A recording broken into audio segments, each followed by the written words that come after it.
কারণ আমার ফোন এমন হয় যে একসাথে 5টা বাজে, মানে ফোন একটা ভাই, কিন্তু নর্মাল ফোন বাজে, হোয়াটসঅ্যাপ বাজে, মেসেঞ্জার বাজে, সিগন্যাল বাজে, আরো কয়েকটা এরকম অ্যাপ আছে, সব একসাথে বাজে। সো আমি কোনটা ছেড়ে কোনটা ধরবো? সবাই ফোন দিলে আমি ধরতে পারবো না। বাট পয়েন্টটা হলো যে আমাকে যেন ফোন দেওয়ারই প্রয়োজন না হয়, আপনাদের কাজগুলো যেন সঠিকভাবে, প্রয়োজনগুলো যেন আমার কাছে সঠিকভাবে পৌঁছায়, কাজগুলো যেন সঠিকভাবে হয়, সেটার জন্য আমরা আগামী 1 সপ্তাহের ভিতরে চেষ্টা করবো দায়িত্বপ্রাপ্ত দিয়ে, যেমন যেটা বলো আপনাদের মসজিদ কমিটি প্রেসিডেন্ট সেক্রেটারি হতে পারে, সেটা আপনাদের কাছে পৌঁছে যাবে। আমরা একটা জিনিস মনে রাখবেন, এই সরকার জনাব তারেক রহমানের নেতৃত্বে, মানে আমাদের মাননীয় প্রধানমন্ত্রীর নেতৃত্বে এই সরকার এসছে আপনাদের সেবা দেওয়ার জন্য। কোথাও কম হতে পারে, কোথাও বেশি হতে পারে, কিন্তু এই সরকার জনাব তারেক রহমান এসছে সেবা দেওয়ার জন্য।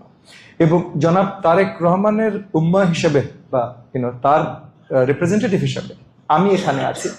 অন্য কোথাও যদি কমও হয়, বৃহত্তর মোহাম্মদপুর মানে ঢাকা 13 আসনে কোনো কমতি থাকবে না ইনশাআল্লাহ। আমি এখানে আজকে মসজিদে দাঁড়িয়েও আপনাদেরকে প্রমিস করে যাচ্ছি, কোনো কমতি থাকবে না।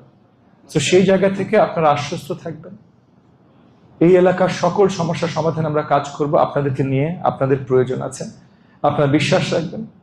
এবং আমি আপনাদের মাঝে আছি, আজকে জুম্মায় এসেছি, আগামীতে হয়তো আসতে আবার কয়েক মাস পর আসতে পারি, কিন্তু রেগুলারলি আমাকে আপনারা পাবেন, এটা মনে রাখবেন। আমার জন্যও দোয়া রাখবেন। এখানে আপনাদের সেবাই আছি সারাদিন রাত। গত 1 মাসে কয় রাতে পুরো রাত ঘুমিয়েছি এটা আসলে আমি নিজেও জানি না। অনেক রাত আছে পুরো রাতই ঘুমাই নাই। 3 দিন আগে মন্ত্রিত্ব দায়িত্ব পেয়েছি, গত 2 দিন কোনো ঘুম হয় নাই।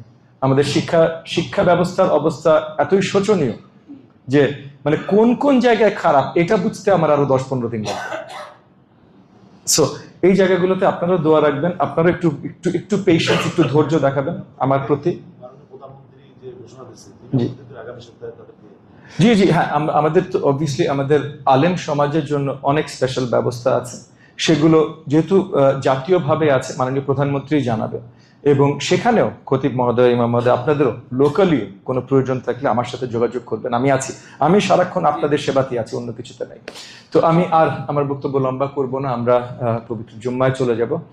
শেষ একটা কথাই বলি, এই দেশটা আমাদের, এই এলাকাটা আমাদের। আমি আপনাদের সেবায় এসেছি, হয়তো সরকার আমাকে কিছু ক্ষমতা দিয়েছে এক্সট্রা, যে কোনো একজন মানুষ, নর্মাল মানুষ যা করতে পারে আমি তাতে একটু এক্সট্রা করতে পারি, কিন্তু সবাই মিলে না করলে আসলে কিছু হবে না।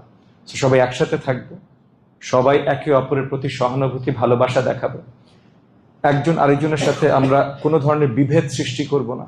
এর আগে যার যে রাজনৈতিক বিভেদ ছিল, ওই দল করে, ওই দল করে, বা নির্বাচনে অনেক বিভেদ সৃষ্টি করার প্রচেষ্টা হয়েছে, এই জিনিসগুলো শেষ এখন।